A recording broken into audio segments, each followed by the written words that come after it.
Pra nëse deklaratat qofshin nga Brukseli, qoftë nga Ballkani, nga Washingtoni, nuk shoqërohen edhe me veprimet të tyre në stilin e shkopit dhe karotës, atëherë ne mund pres që vazhdoj kjo situatë e ngërçit sa i përket procesit të dialogut dhe mos kemi një normalizim të marrëdhënieve Kosovë-Serbi. Edhe historia edhe më parë na ka treguar se shtetet e Ballkanit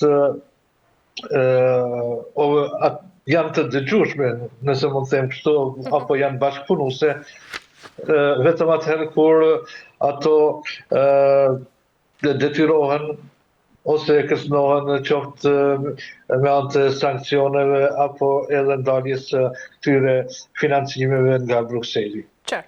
Mirë, zoti Aziri, ndjekemi tjetër deklaratë që ka bërë presidenti serb Aleksandar Vučić dhe rikthehemi. Presidenti i Serbisë Aleksandar Vučić ka thënë se do të kërkojë BE-s që të gjitha vendet e Ballkanit perëndimor të pranojnë BE bashkërisht.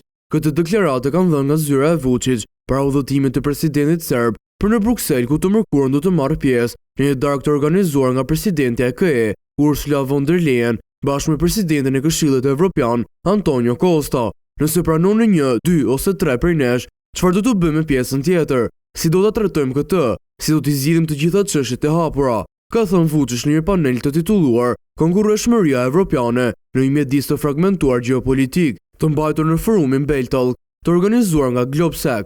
Ai shtoi se bëhet fjalë për të ardhmen e rajonit, por edhe për të ardhmen e Evropës. Nëse dikush dëshiron të kuptojë gjeopolitikën, kjo është e vetmja gjë që BE-ja mund të bëjë, të na mirëpresë të gjithëve së bashku, pa kufimit disnesh. Mirë, zoti Aziri, Vučić thotë se të gjitha vendet e Ballkanit perëndimor duhet të pranohen bashkërisht në Ballkanin, në Bashkimin Evropian, dhe sa realist mund të jetë ky skenar, por nga ana tjetër cilat do të ishin edhe pengesat politike që mund të ketë brenda Bashkimit Evropian. Nëse bazohemi tani në deklaratën e presidentit serb Vučić, shohim se është një deklaratë më shumë për konsum të brendshëm politik dhe për të shprehë një lloj vullneti të tij, pse jo dhe të rreshëm në Bruksel gjatë mbajtjes së atij takimi të paralajmëruar.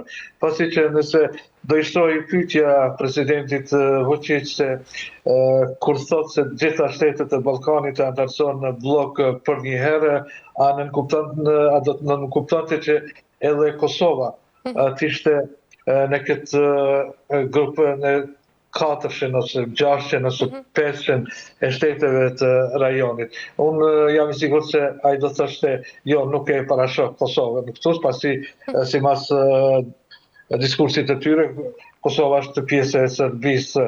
Pra është një deklaratë thjesht më shumë për protagonizëm politik të Vučićit, të qoftë për opinionin e brendshëm në Serbi, po qoftë edhe për atë bashkimit evropian, sepse nuk mund të ketë kur për antarësimi në blok të shteteve të Ballkanit, kur dihet se secila ka detyrimet dhe obligimet e veta, detyrime këto që i kërkon vetë Brukseli.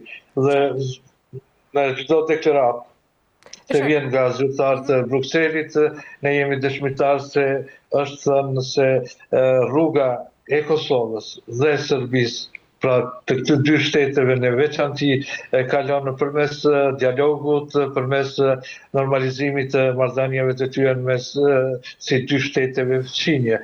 Prandaj kjo deklaratë nuk bën përshtypje më shumë se sa një protagonizëm politik i zotit Vučić. E qartë.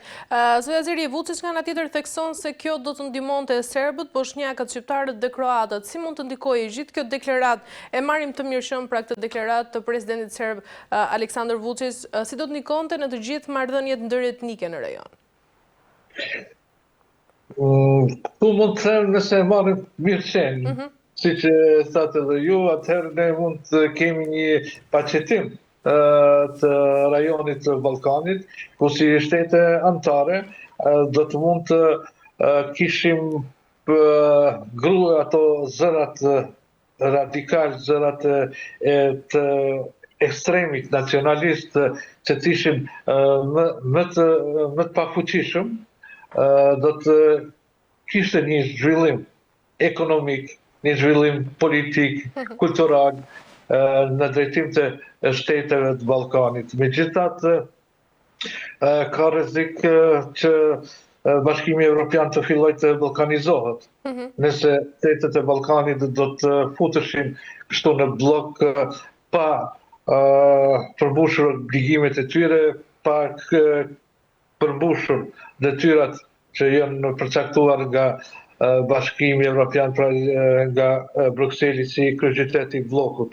Pra unë nuk jam shumë optimist këtij antarësimi, duke i para antagonizma që qëndrojnë mes shteteve të Ballkanit, mes popujve që përpojnë këtë rajon, sidomos nga e kalura jo fort e largët, që shihet kudo, qoftë në Serbi, qoftë në Maqedoni, qoftë në Bosni Hercegovinë, pra këto vende ku ka pasur luftë, akoma duhet një kohë për të shëruar dhe si rezultati i vazhdimit të këtyre antagonizmave, të këtyre nacionalizmave që jo rrallëherë ndeshën, ne kishim rastin e Bosni Hercegovinës, kur ky shtet rrezikonte seriozisht zhbërjen e tij. Prandaj nuk pres që ky model i antarësimit, siç deklaron Vučić në blok të shteteve të Ballkanit në Bashkimin Evropian, do të mund të ishte i realizueshëm. E qartë, zëri nga ana tjetër, pse është bërë kjo deklarat pikërisht në këto momente dhe cili është qëllimi, cili është mesazhi që presidenti serb Aleksandar Vučić po përpiqet t'i dërgojë Bashkimit Evropian dhe komunitetin ndërkombëtar ndërkaq me gjithë të qëndrim të fortë ndaj tij për pranimin e përbashkët të rajonit? Është për mendimin tim Vučić po kërkon një pozicion më të favorshëm të TISIP dhe Serbisë brenda Brukselit, brenda gjithë proceseve të eurointegrimeve që kanë të bëjnë me Ballkanin. Ne kemi parë kohët e fundit që sot Tirana ka marrë vëmendjen e Bashkimit Evropian, qoftë përmes organizimeve të ndryshme të samiteve dhe takimeve të liderëve të BE-s me liderët e Ballkanit. Dhe kujtoj se Vučić këtë deklarat e ka bërë duke synuar që të marrë një rol më aktiv, një rol më serioz, një pozicion që Bashkimi Evropian apo Brukseli të jepte një rol më të rëndësishëm Serbisë. Nuk shoh se me këtë deklarat Vučić ka ndryshuar mendjen e tij, ka ndryshuar politikën e tij, dhe është bërë më i afërt apo më optimist për integrimet të rajonit dhe duhet Serbisë në Bashkimin Evropian. Ne shohim edhe me anketat që janë bërë atje, nuk shohim shumë optimizëm tek serbët apo dëshirë të madhe që Serbia të bëhet antare e Bashkimit Evropian. Nëse pyeten serbët në Beograd, po e marrë përgjithsisht si kryeqytet, atëherë ata më shumë preferojnë lidhjet me Rusin sesa antarësimin e vendit në Bashkimin Evropian, ndërsa për antarësim të Serbisë në NATO asgjë bëhet fjalë. Pra, në parforme, Vučić po kërkon një rol të ri të tij personalisht, po dhe Serbisë në kuadër të këtyre zhvillimeve rajonale në raport me Brukselin.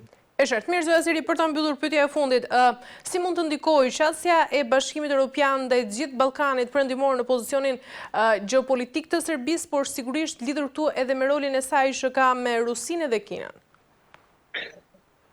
Sa shumë parë, derisa ne kemi vetëm deklarime nga Brukseli, pa veprime.